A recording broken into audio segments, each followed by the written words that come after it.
This is the AI News Flash for May 3rd, 12 p.m. UTC. First up, Morgan Stanley predicts a major capital inflow into Chinese AI stocks. On June 8th, two generative AI model companies, Knowledge Atlas Technology, which runs Zhipu AI, and Minimax, are expected to join Hong Kong's Hang Seng Tech Index. Morgan Stanley analysts forecast $1.25 to $1.75 billion in passive inflows from this inclusion alone. The index has tumbled over 11% year-to-date, despite the AI hype, with only 7 constituents in positive territory, led by Huahong Semiconductor, Lenovo, JD, and Midea. Analysts raised price targets sharply, Knowledge Atlas from 560 to 990 Hong Kong dollars, and Minimax from 990 to 1,100. Critically, monetization is accelerating. The cost of accessing Chinese AI models rose to at least 17% of U.S. peer pricing in Q1, sharply up from just 5% a year earlier. Each frontier Chinese AI model is projected to hit $1 billion in revenue this year, doubling next year. The U.S.-China AI race is entering a revenue inflection point. Next up, Anoka County Minnesota has launched an AI pilot to screen non-emergency calls. The system, named Eric, answers the county's 10-digit non-emergency line, 763-427-1212, marking one of the first known AI-assisted call-taker deployments in Minnesota's public safety system. The county handles over 1,000 calls per day, with roughly two-thirds classified as non-emergency, prompting load reduction without staffing expansion. Eric collects caller name, location, and incident details, identifies common issues like parking complaints, noise disturbances, and minor property damage, and generates real-time transcripts and notes for dispatcher review. All AI-generated data is reviewed by live dispatchers, and emergency indicators trigger immediate escalation to a human 911 dispatcher. Annual cost is estimated at $60,000, framed as a cost control measure versus expanding staff. A public demo line, 218-535-7675, is open for resident feedback.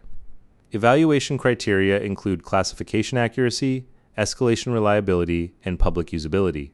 U.S. municipal AI adoption is now expanding into the 911 emergency call infrastructure layer. Third up, the University of Bradford has used AI to challenge a centuries-old attribution of two Hans Holbein sketches. The two sketches, the Windsor sketch long thought to depict Henry VIII's tragic second wife, Anne Boleyn, and the so-called unidentified woman, are both held in the royal collection.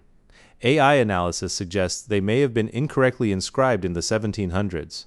The unidentified woman could in fact be Anne Boleyn herself, while the figure long identified as Boleyn could be her mother.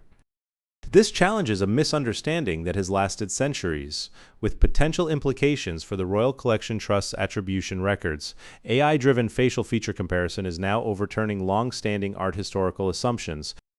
AI applications are expanding far beyond cutting-edge industry into the humanities, including portrait identification, attribution correction, and cultural heritage reassessment. The art history field is entering a new phase of human-AI collaboration.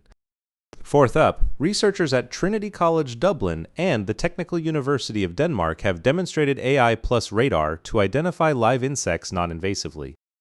Led by Dr. Adam Narbutowicz, the team used 30 GHz mmWave radar to detect minute reflected signal changes from wing flaps of bees, bumblebees, and wasps. A machine learning model was trained on over 70 timing, energy, and rhythm features, classifying species without any pinning, trapping, or killing. Accuracy reached 96% for separating bees and wasps, 93% cumulative for the honeybee versus bumblebee genus, and 85% across 5 species. Longer recording windows improved accuracy, and radar works where cameras struggle with darkness, glare, rain, or crowded flowers, opening new monitoring options for the 76% decline in flying insect biomass measured in Germany over 27 years. 3/4 of the world's most productive crops depend partly on pollinators, and pollinator surveys have long required hands-on insect counts. AI plus radar enables large-scale automated monitoring, marking another expansion of physical AI into environmental conservation. That's all for this AI News Flash.